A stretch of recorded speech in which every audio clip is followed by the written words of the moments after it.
السلام علیکم۔ ایران ہر روز امریکی حملوں کا منہ توڑ جواب دے کر دنیا پر یہ واضح کر رہا ہے کہ کسی دباؤ کے تحت اس سے مطالبات نہیں منوائے جا سکتے۔ امریکی صدر ڈونلڈ ٹرمپ ہر روز نئی چال چلتا ہے اور امریکہ کی اس نئی چال کو ایران ہر روز غیر مؤثر بنا دیتا ہے۔ کئی دنوں سے حملے جا رہے ہیں، 13 روز ہو چکے ہیں ایران پر حملوں کی نئی لہر کو شروع ہوئے۔ پہلے ایپک فیوری چل رہی تھی اور اب یہ 13 روز سے بمباری ہو رہی ہے۔ ایران کے مختلف علاقوں پر بندرگاہوں کو نشانہ بنایا جا رہا ہے، پلوں کو نشانہ بنایا جا رہا ہے، ریڈار سسٹم کو نشانہ بنایا جا رہا ہے، ایئر ڈیفنس سسٹم کو نشانہ بنایا جا رہا ہے، جو تیل کی تنصیبات ہیں ان کو بھی نشانہ بنایا جا رہا ہے، انفراسٹرکچر کو نشانہ بنایا جا رہا ہے۔ لیکن اس کے جواب میں ایران اتنی ہی مؤثر کارروائی کر رہا ہے۔ کویت کے اندر، اردن کے اندر، بحرین کے اندر، قطر کے اندر، اور یہ کارروائیاں امریکہ کو پیچھے ہٹنے پر مجبور کر رہی ہیں، بلکہ اس کے غصے میں اضافہ کر رہی ہیں، اور وہ ایسی حرکتوں پر اتر آیا ہے کہ وہ اب نئی چالیں چل رہا ہے۔ آج کی نئی چال یہ ہے کہ اب امریکی صدر فرماتے ہیں کہ اب جو ایران کے ساتھ جنگ میں امریکہ کے نقصانات ہو رہے ہیں، اور خاص طور پر جو بحری جہازوں کو نقصان پہنچ رہا ہے، کیونکہ امریکی بحری جہازوں کو بھی بڑے پیمانے پر، جنگی جہازوں کو خاص طور پر ایران کے حملوں میں کافی نقصان پہنچا ہے۔ تو اب ڈونلڈ ٹرمپ فرماتے ہیں کہ جو اثاثے ایران کے منجمد ہوئے ہیں، ان منجمد اثاثوں میں سے پیسہ لے کر کمپنسیشن کی جائے گی۔ یعنی کہ جو پہلے سے پچھلے 1979 سے لے کر اب تک مختلف ادوار میں ایران کے اثاثوں کو منجمد کیا گیا، جن کی مالیت 50 ارب سے 100 ارب ڈالر کے درمیان ہے، تو ان پیسوں میں سے امریکہ اپنے جنگی اخراجات، اپنے جنگی نقصانات کا ازالہ کرے گا۔ تو یہ ایک نئی چال ہے جس کو ایران نے مسترد کر دیا۔ ایران نے کہا ہے کہ اس کی کوئی جسٹیفیکیشن موجود نہیں ہے۔ ایک تو آپ حملہ کرتے ہیں، حملہ بلا جواز کرتے ہیں، ایران پر حملہ کر کے اپنا نقصان اٹھاتے ہیں، جوابی کارروائی میں نقصان اٹھاتے ہیں، اور جب جوابی کارروائی میں نقصان ہو جاتا ہے تو پھر آپ ہمارے فریز کیے ہوئے پیسوں میں سے اپنے نقصانات کا ازالہ کرتے ہیں۔ یہ دنیا کی تاریخ میں اس کی کوئی نظیر موجود نہیں ہے، کوئی مثال موجود نہیں ہے۔ تو اس لیے امریکہ کا یہ حرکت، امریکہ کی یہ کوشش بالکل بلا جواز ہوگی۔ اب امریکہ کی جانب سے حملے بہت شدید ہو رہے ہیں۔ پچھلے 13 روز سے ایران کے مختلف علاقوں پر بمباری جاری ہے۔ اہواز پر، بندر عباس پر اور جزیرہ قشم میں جو بندرگاہیں ہیں، جو ساحل ہیں، وہاں پر دھماکے کیے گئے ہیں۔ اس کا بنیادی مقصد یہی ہے کہ جو وہاں پر ایران کی انسٹالیشنز ہیں، ایران کا جو ایئر ڈیفنس سسٹم ہے، ایران کی جو صلاحیت ہے، میزائل ٹیکنالوجی ہے، ایران کی جو صلاحیت ہے کہ وہ اسٹریٹ آف ہارمز کے اندر سے گزرنے والے جہازوں کو نشانہ بنا سکتا ہے، میزائلوں کے ذریعے نشانہ بنا سکتا ہے، جہازوں کو تباہ کر سکتا ہے، جہازوں کو نقصان پہنچا سکتا ہے، تھریٹ کر سکتا ہے، بحری ناکہ بندی کر سکتا ہے وہاں پر بیٹھ کر، تو اس کو غیر مؤثر بنایا جائے۔ اس کے علاوہ صوبہ کرمان میں ٹام ہاک میزائل داغے گئے ہیں، 2 میزائل موسان گاؤں کے پاس گرے ہیں جس سے کافی جانی نقصان ہوا ہے۔ اس کے علاوہ مواصلاتی نیٹ ورکس ہیں اور بحری عسکری صلاحیتوں کو نشانہ بنایا گیا ہے۔ ان حملوں میں 4 افراد شہید ہوئے، یعنی جو رات کو حملے ہوئے 4 افراد شہید ہوئے اور 7 افراد زخمی ہوئے۔ تو امریکی فضائی حملے سے اب تک جو نقصانات ہوئے ہیں، ان نقصانات میں جو یہ 14 روز سے جو حملے ہو رہے ہیں، اب تک 55 افراد شہید ہو چکے ہیں اور درجنوں کی تعداد میں زخمی ہیں۔ تو یہ وہ صورتحال ہے جو ایران پر امریکہ کی جانب سے مسلط کی جا رہی ہے، اور ایران پر بلا جواز حملوں کا ایک سلسلہ جاری، چونکہ امریکہ چاہتا ہے کہ ایران اس کے تمام مطالبات منظور کر لے۔ 60 روزہ جنگ بندی ہوئی تھی، ایک ایم او یو ہوا تھا پاکستان اور قطر کی کوششوں کی وجہ سے، اور پاکستان کا کردار سب سے کلیدی تھا کیونکہ پاکستان نے ثالثی کی تھی اس سارے عمل میں، اور اس کو دوبارہ سے ختم ہو گیا۔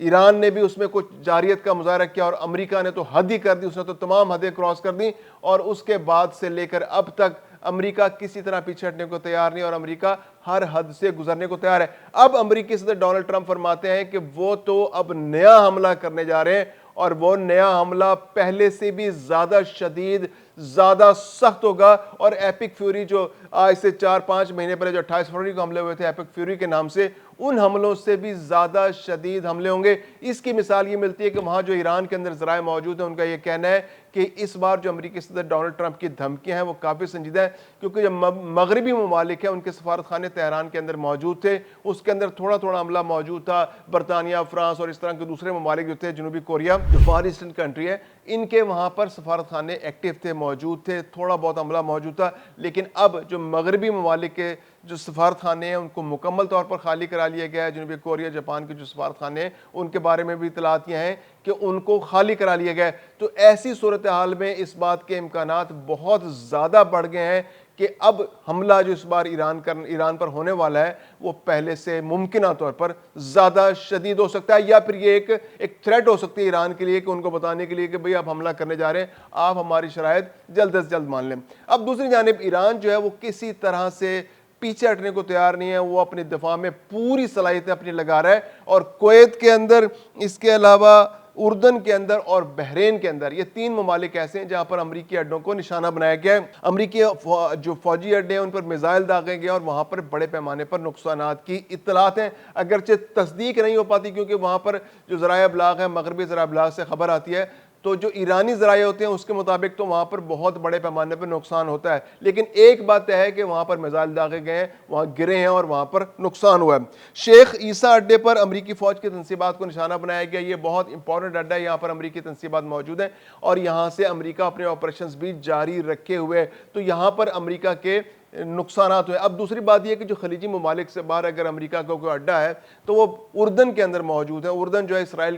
کے پڑوس میں موجود ہے اور وہاں سے حملے جاری رکھے ہوئے ہیں امریکہ، تو وہاں کا الازرق جو بیس ہے وہاں پر امریکہ کی پریزنس ہے، اور پچھلے 2-3 ہفتے سے ایران خاص طور پر اردن کو ٹارگٹ کر رہا ہے، اور وہاں پر جو الازرق جو بیس ہے امریکہ، جہاں پر امریکی طیارے موجود ہیں، امریکی ڈرونز موجود ہیں، امریکی وہاں پر فوجیوں کی رہائش گاہیں ہیں، وہاں پر ان کو نشانہ بنایا جا رہا ہے، اور اطلاعات یہی ہیں کہ وہاں پر رہائش گاہوں کو بھی نقصان پہنچا ہے، وہاں پر جو ڈرونز ہیں ان کو بھی نقصان پہنچا ہے، ان کے ہینگرز بھی تباہ ہوئے ہیں، اور یہاں پر امریکہ کا کافی زیادہ نقصان ہوا ہے۔ اس کے علاوہ جو کرمان کے علاقے پر امریکہ نے حملہ کیا تھا تو وہاں پر ٹام ہاک کروز میزائل استعمال کیے تھے، تو ایران نے فضائی دفاعی نظام جو اس کا اپنا لوکل انڈیجنس ہے اس کو استعمال کرتے ہوئے کچھ ٹام ہاک میزائل کو مار گرایا ہے، اور یہ ایران اپنی ایک بڑی اچیومنٹ سمجھتا ہے۔ اس کے علاوہ ایران کا کہنا ہے کہ اگر امریکہ نے یہ حملے جاری رکھے تو ایران اپنی نئی حکمت عملی اپنائے گا، اور پھر نئی حکمت عملی اپنانے کی وجہ سے ایران کے بعد امریکہ کو، ایران کی اس نئی حکمت عملی کی صورت میں امریکہ کو شدید ترین نقصانات کا سامنا کرنا پڑ سکتا ہے۔ پہلے ہی ایران کی جانب سے یہ اطلاعات ہے کہ ایران اب اگر یہ جنگ بڑھتی ہے، ایران امریکہ کی جانب سے حملے ہوتے ہیں، تو ایران کی اسٹریٹجی یہی ہوگی کہ اس جنگ کو پورے خطے میں پھیلا دیا جائے، تاکہ جو تیل کی قیمتیں ہیں جو پہلے ہی کنٹرول سے باہر ہو چکی ہیں ان کو مزید دباؤ بڑھایا جائے، تاکہ تیل کی قیمتیں بڑھیں، مہنگائی کا طوفان ہے، اور مہنگائی کے طوفان کی وجہ سے ایران کے مطالبات منظور کر لیے جائیں۔ باقر کالیباف ہیں جو سپیکر ہیں ایرانی پارلیمنٹ کے، ان کا بھی یہ کہنا ہے کہ ایران پر جو حملہ کیا گیا تھا وہ تیل پر کنٹرول کرنے کے لیے اور تیل کی قیمتوں پر کنٹرول کرنے کے لیے کیا گیا تھا، لیکن ہوا کیا کہ ایران پر حملہ کر کے امریکہ نے تیل پر تو کیا کنٹرول کرنا تھا، اس نے خود اتنی مشکلات پیدا کر دی کہ تیل کا کرائسس، تیل کا بحران پیدا ہو چکا ہے، جس کی وجہ سے تیل کی قیمتیں دنیا بھر میں بے تحاشا بڑھ گئی اور مہنگائی کا طوفان دنیا بھر میں آ چکا ہے۔ اس کے علاوہ عباس اراغچی بھی یہ کہتے ہیں کہ جو بغیر سوچے سمجھے حملے کیے گئے ہیں اس کی قیمت امریکہ کو بھاری قیمت چکانی پڑے گی، اور یہ ایران کی جانب سے رد عمل ہے جو سامنے آ رہا ہے۔ اب اس کے ساتھ ساتھ جو بہت امپورٹنٹ ڈیولپمنٹ ہے، یہ تو ہم نے آپ سے شیئر کی کہ وہاں پر سرحد پر کیا ہو رہا ہے، وہاں پر جنگ کی صورت کیا ہو رہی ہے، جنگ کے اندر کیا ہو رہا ہے، لیکن امریکہ کے اندر بھی جو ایک کوشش جاری ہے کہ جو ڈونلڈ ٹرمپ کے جنگی جنون کو کسی طرح لگام ڈالا جائے۔ جو ڈیموکریٹس ہیں وہ قراردادیں پیش کریں، وہاں کا نظام بہت کمپلیکیٹڈ ہے، آپ کو قراردادیں بہت لیئرز آف قرارداد جو ہے نا ریزولوشنز آپ کو پیش کرنی پڑتی ہیں، ہاؤس آف کامنز یعنی کانگریس کے اندر بھی، سینٹ کے اندر بھی، اور بار بار یہ بل منظور کرانے پڑتے ہیں۔ اب یہ دوبارہ سے سینٹ کے اندر بل پیش کیا گیا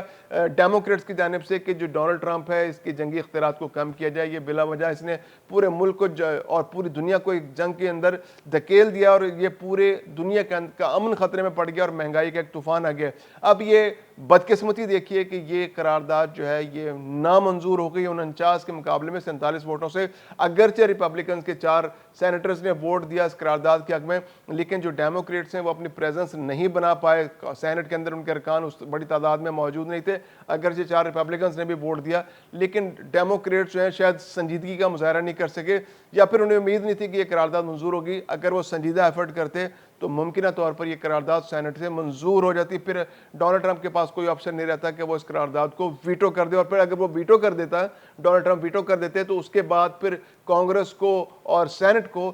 اس ویٹو کو ختم کرنے کے لیے 2/3 اکثریت سے دوبارہ سے قراردادیں پیش کرنا پڑتی ہیں. تو یہ صورتحال ہے. جنگ کے خطرات بڑھ چکے ہیں, جنگ کے بادل چھائے ہوئے ہیں. امریکہ جو ہے وہ جو اس کے منجمد اثاثے ہیں ایران کے, اس سے اپنے نقصانات پورے کرنے کے چکر میں, اور ایران کو اس بات پر کافی پریشانی ہے, اور اس نے مسترد بھی کر دیا امریکہ کی اس کوشش کو, اور امریکہ کی جانب سے حملے جاری ہیں, اور ایران بھی ان کا ہر ممکنہ طور پر منہ توڑ جواب دے رہا ہے.